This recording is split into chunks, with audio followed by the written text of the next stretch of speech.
નજીકના કતારગામ વિસ્તારમાં 19 વર્ષીય શિક્ષિકાના આપઘાત મામલે ભારે રોષ જોવા મળી રહ્યો છે। આ ઘટનાના વિરોધમાં અને ન્યાય અપાવવાની માંગ સાથે આજે કતારગામ વિસ્તારમાંથી એક વિશાળ કેન્ડલ માર્ચનું આયોજન કરવામાં આવ્યું હતું।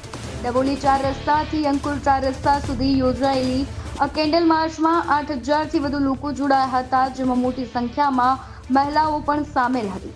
આ કેન્ડલ માર્ચનો મુખ્ય ઉદ્દેશ્ય ભવિષ્યમાં કોઈ પણ સમાજની દીકરી સાથે આવા કૃત્ય ન થાય તે સુનિશ્ચિત કરવાનો હતો। આ કેન્ડલ માર્ચમાં પાટીદાર અગ્રણી અલ્પેશ કથિરિયા, ધાર્મિક માલવ્યા, વિજય માંગુકિયા સહિત મોટી સંખ્યામાં લોકો ઉપસ્થિત રહ્યા હતા। આ ઉપરાંત કોંગ્રેસના નેતા પ્રતાપ દુધાત, આમ આદમી પાર્ટીના વિસાવદરના ધારાસભ્ય ગોપાલ ઇટાલિયા પણ આ કેન્ડલ માર્ચમાં જોડાયા હતા। કોઈ પણ અનિચ્છનીય ઘટના ન બને તે માટે ચુસ્ત પોલીસ બંદોબસ્ત વચ્ચે આ કેન્ડલ માર્ચ શાંતિપૂર્ણ રીતે સંપન્ન થઈ હતી। આજે અમારા પરિવારની જે દુઃખદ ઘટના ઘટી છે એ બીજા કોઈ પરિવાર સાથે આવી ઘટના ફરીવાર ન બને એ માટેનો આ સક્રિય પ્રયાસ છે। આ જે પણ કાંઈ કેન્ડલ માર્ચમાં જે પણ લોકો આવ્યા છે એ દરેક વિવિધ જ્ઞાતિના બંધુઓ ભગીનીઓ બધા આ કેન્ડલ માર્ચમાં જોડાયા છે। આ માત્ર ને માત્ર આનો મેસેજ એ જ છે કે સમાજની અંદર જે પણ કંઈ દૂષણો હોય એ દૂષણો પરિવાર સમજી વિચારીને યોગ્ય સ્થાને એની રજૂઆત કરે અને એનું યોગ્ય નિરાકરણ થાય કે ન તો આવી ઘટના વારંવાર બની જાય અને વારંવાર આવી કેન્ડલ માર્ચ થઈ શકે।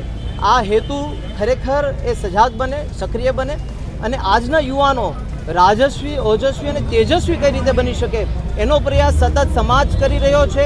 અધ્યાત્મ જગતના દરેક મહારથીઓ કરી રહ્યા છે। તેમ છતાં આવા બનાવો સદંતર બનતા રહે છે તો એનું યોગ્ય નિવારણ આવે એ જ અમારા પરિવારની લાગણી રહેલી છે।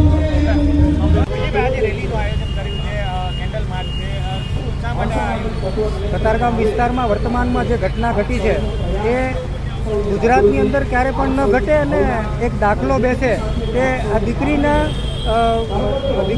મજબૂરી હોય છે અને બાપની પણ મજબૂરી હોય છે। દીકરીના બાપને કંઈ કહી નથી શકતા ત્યારે પાટીદાર સમાજ અને સર્વ સમાજ વતી આજે જે રેલીનું આજે જે કેન્ડલ માર્ચનું જે આયોજન થયું છે તેની અંદર લોકોને લોકજાગૃતિ માટે ને લોકોને ખંભો મળે કે ક્યારે હવે પછી આવી કોઈ ઘટના બને નહીં અને આવી જે કંઈ દીકરીઓ સાથે કોઈ પણ આ પ્રકારના કૃત્યો થતા હોય તો પોતાના બાપને અથવા તો સામાજિક આગેવાનને વાત કરી શકે।